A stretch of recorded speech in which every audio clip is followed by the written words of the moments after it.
Hello friends, बहुत बहुत स्वागत है आपका हमारे यूट्यूब चैनल स्टडी मित्र में। तो फ्रेंड्स जो है हम लोग भक्ति काल में ज्ञानेश्वर शाखा के प्रमुख संत कवि को देख रहे हैं। तो आज के जो हमारे संत कवि हैं वह है दादू दयाल। इनके बारे में हम लोग जानेंगे, इनकी महत्वपूर्ण रचनाओं के बारे में जानेंगे, इनकी महत्वपूर्ण बातों को जानेंगे जो भी एग्जाम के लिए इंपॉर्टेंट होंगे।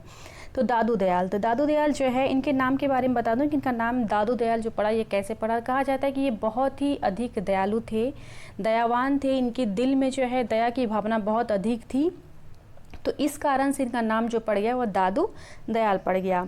और इन्होंने दादू पंथ का प्रवर्तन किया, या कहें कि दादू पंथ के प्रवर्तक कौन है, तो वह है दादू दयाल। ये आप ध्यान में रखेंगे कि दादू दयाल ने दादू पंथ का परिवर्तन किया, या फिर कहें कि दादू पंथ के प्रवर्तक जो हैं वह दादू दयाल हैं।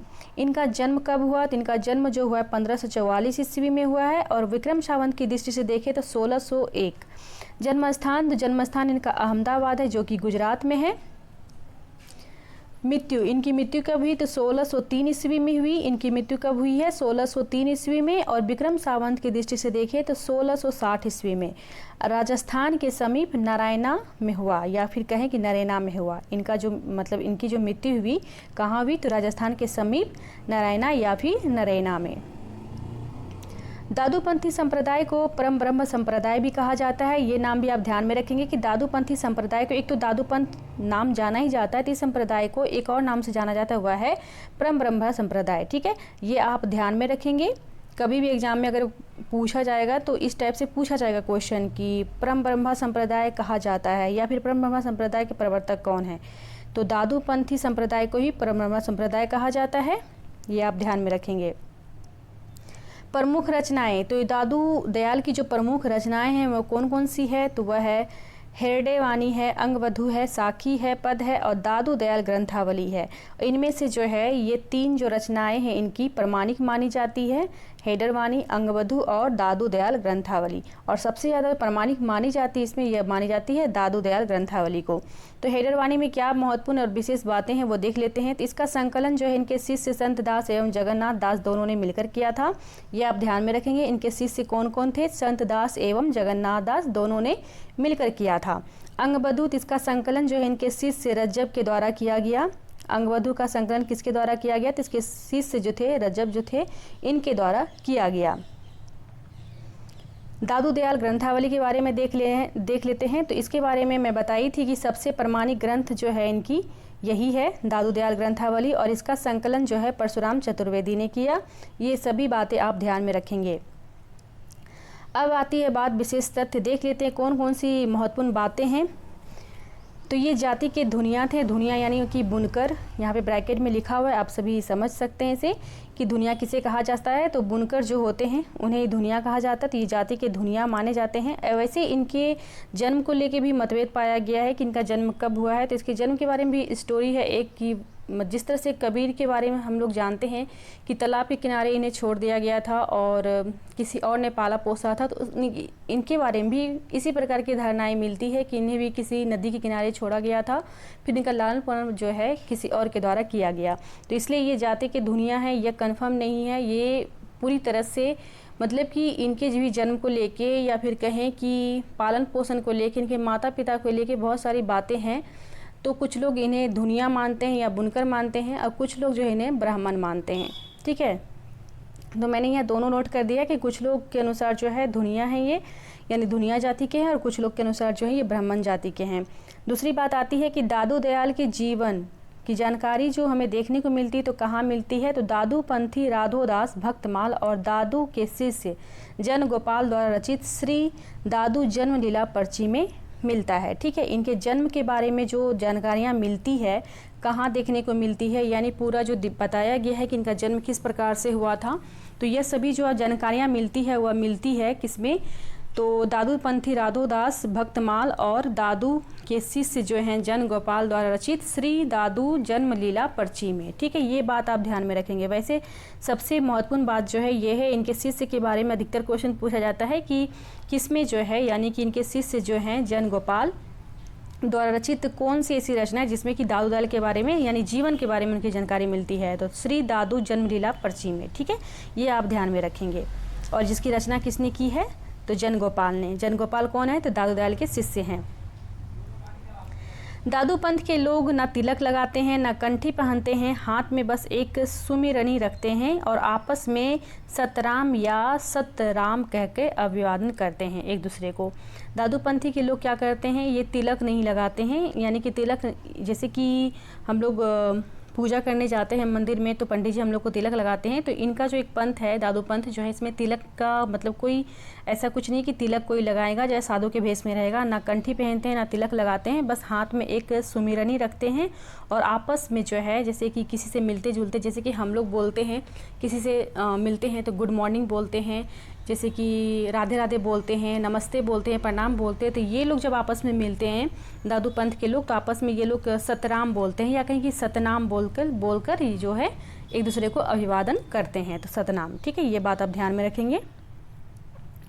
फिर आती है बात कि दादू की बानी जो है अधिकांश कबीर की साखी से मिलती जुलती दोहों में है, यानी कि दादू की जो बानी है अधिकतर जो उन्होंने पदों की जो रचना की उनकी जो बानियों का संग्रह है तो वो कबीर के साखी से मिलते जुलते दोहों में है, यानी कि कबीर की कुछ जो रचनाएं हैं उनसे मिलती जुलती है। लगभग बहुत सारी बातें जो हैं कबीर से मिलती जुलती है इनके कुछ पद जो हैं गुजराती, राजस्थानी और पंजाबी में। इनके कुछ पद क्या हैं, गुजराती, राजस्थानी और पंजाबी में हैं।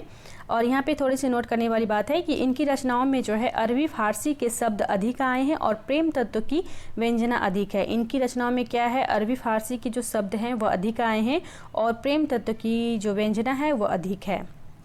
ये राजस्थान के प्रथम संत माने गए हैं, ये बहुत ही इम्पोर्टेंट है, बहुत ही ज़्यादा इम्पोर्टेंट है कि ये राजस्थान के प्रथम संत माने गए हैं। अगर पूछा जाए क्वेश्चन कि राजस्थान के प्रथम संत किन्हें माना गया है तो दादू दयाल को माना गया है, तो ये राजस्थान के प्रथम संत माने गए हैं और इनको जो है राजस्थान का कबीर भी कहा जाता है। ये बहुत ही नई जानकारी है क्योंकि मैं भी अभी तक नहीं जानती थी कि ये राजस्थान के प्रथम संत माने जाते हैं और राजस्थान का इन्हें कबीर भी कहा जाता है, तो ये बात आप ध्यान में रखेंगे, ये इम्पोर्टेंट है। फिर आती है बात कि दादू पंथियों का सत्संग जो है यानी सत्संग स्थल जो है, सत्संग का जो स्थान है उन्हें जो किस नाम से जाना जाता है, तो उन्हें जो जाना जाता है वो अलख दरीवा के नाम से जाना जाता है। ये भी बात आप ध्यान में रखेंगे कि दादू पंथियों का जो सत्संग स्थल है वो किस नाम से जाना जाता है, तो अलख दरीवा के नाम से जाना जाता है। फिर आती है बात कि दादू संप्रदाय जो है 5 भागों में विभाजित है, तो कौन कौन से विभाग में यानी भागों में विभाजित है वो देख लेते हैं। तो पहला है खालसा, जिसके बारे में आप सुने होंगे खालसा पंथ के बारे में, ठीक है। फिर है विरक्त तपस्वी, फिर है उत्तराधे वो स्थान यानी कि उत्तराधे या कहें कि स्थान धारक, ठीक है, ये दोनों एक ही नाम है, स्थान धारक, उत्तराधे या स्थान धारक। फिर चौथा है खाकी और 5वां है नागा। तो इन 5 भागों में दादू संप्रदाय को विभाजित किया गया है। कब, दादू पंथ यानी दादू की मृत्यु के बाद जो है यह जो पंथ है 5 भागों में विभाजित हुआ। जो ये पंथ हैं खालसा, विरक्त तपस्वी, उत्तराधे और स्थान धारक। उत्तराधे या कहें कि स्थान धारक, दोनों एक ही बात है। चौथा है खाकी और 5वां है नागा। तो इन सभी भागों में विभाजित किया गया है। इनके बारे में कहा जाता है कि ये विवाहित संत थे और इनके 2 पुत्र थे, गरीबदास और मिक्सिनदास, ठीक है। इनके 2 पुत्र हुए, कौन कौन से, गरीबदास और मिक्सिनदास। और ये जो गरीबदास हैं इन्होंने ही क्या किया, आगे चलकर दादू पंथ के यानी दादू पंथ जो था उसका विकास इन्होंने ही किया। आगे चलकर जो है काम जो होता है यानी पंथ का, इस पंथ का जो भी काम था, कार्य था, भार था, उसे संभाला इनके बड़े पुत्र यानी गरीबदास ने। दादू दयाल जो हैं अकबर के समकालीन माने जाते हैं। दादू दयाल किसके समकालीन माने जाते हैं, तो अकबर जो राजा थे उसके समकालीन माने जाते हैं।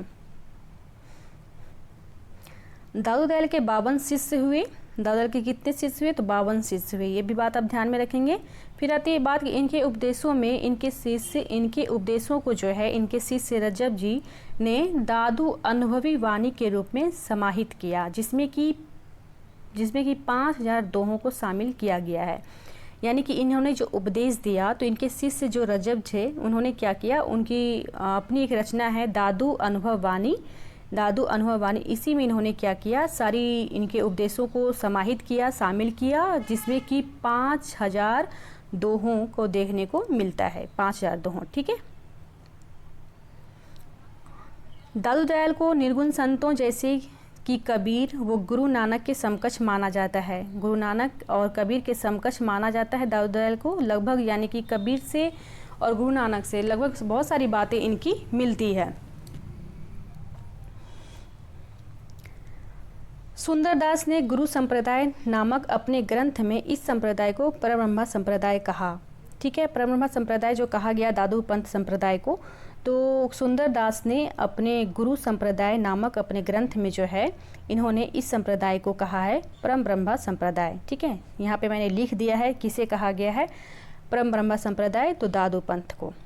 फिर आती है बात कि परशुराम चतुर्वेदी इस संप्रदाय की स्थापना काल जो मानते हैं वो मानते हैं 1573 ईस्वी में सांभर में। ठीक है, 1573 में ईस्वी में सांभर में।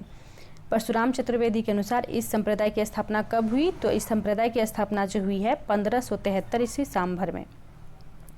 और यहाँ पे नोट करने वाली बात है कि परब्रह्म संप्रदाय का पूर्व नाम जो है ब्राह्मण संप्रदाय भी था।